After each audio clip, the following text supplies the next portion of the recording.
if you only watch one match every year, the Royal Rumble is a pretty fun one to go with. And it goes down this weekend from Indianapolis, Indiana, the men's and women's Royal Rumbles. So, what are we looking at storyline-wise going into this one? I think the big story around this is how well they have built up the men's Royal Rumble. There are so many possibilities on the men's side, and you go into these years. Like, I think back to the year that I went to watch WrestleMania, WrestleMania 32. Going into that Royal Rumble, it was like the story was Roman Reigns and Triple H, basically. And that's what the whole build was going to be. And the title is on the line in this match. And so because of that, like, it's really down to just a couple of guys. And there are a lot of times where it's like there's 2 or 3 guys that you can see winning this whole thing. Like last year, it was Gunther, it was Punk, and it was Cody. That was it, really.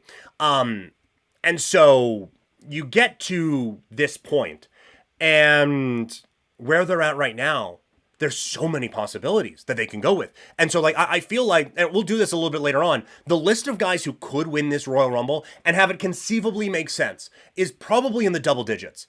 And I just feel like that they have built up this match to where it's like, it is stars going into this bout. And it is really a lot of different storylines would be enhanced by winning the Rumble, obviously, but would also make sense to have someone in the Rumble. When you think like Roman, his pursuit for the championship again, great way of doing that, winning the Royal Rumble. Sami Zayn, he's talked about how he doesn't need it, but he wants this opportunity because of how the fans have been behind him. Goes out and wins it and faces Kevin Owens at whatever, or Gunther, who he had a WrestleMania match with last year. That's something that I predicted in around SummerSlam. I think you could still do it. You want to get Seth Rollins back on top? He could win that, and I think it fits with his storyline of trying to wrestle WWE back from the Bloodline guys. And like Cody teamed with Roman Reigns at some point, you can draw that line, which means you can draw Drew there. CM Punk is always going to be around the championship picture. So there is that. Honestly, given his performance in the Royal, or at Saturday Night's Main Event, Jacob fought too. And then you get this jealousy, like it's the Batista Triple H thing, where it's like Solo is the leader and he loves Solo, but now I got this opportunity to win the championship. You had opportunities to win the championship, you didn't do it. I can do it now. And so I think there are so many different storylines where you could include the world title in it, and it would make sense. And so that's why there are all these moving parts in this match, and it is so intriguing to see where they are going to go.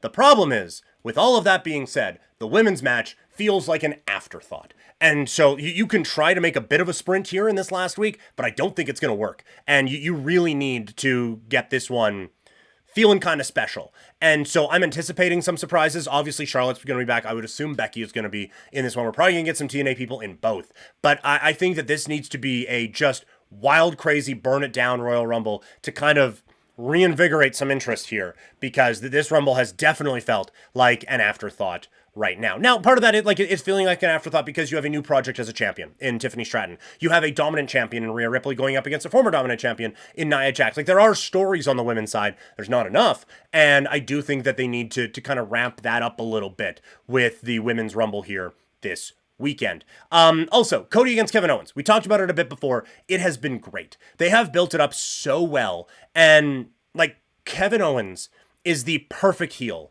for Cody Rhodes, and they've been trying to find it for a bit, and they haven't been able to get it, and now this has finally felt like obviously, when we're thinking of Cody Rhodes' feuds in his time in WWE, the story, and the Roman Reigns and the Bloodline and all of that is going to be first. But this one is, at least like of the championship run, this is the defining storyline so far, and they've built it up legitimately. I think they've done great, and I think, honestly, they have got it to a point with Kevin where I think you can at least tell a story with it if he wins it. And it will probably have to come with some interference from The Rock or CM or someone along those lines to really throw things off for Cody. But I do think that there is a way that you can tell it. Have Kevin Owens be the WWE champion coming out of it and still feel like things are rocketing toward WrestleMania. The other thing that I am really intrigued by is the Motor City Machine Guns against DIY. They get a 2 out of 3 falls match. This has the potential of being the Jeff Hardy, Edge and Christian ladder match that everyone talks about from that No Mercy show, where those two teams hadn't really fully developed as characters yet.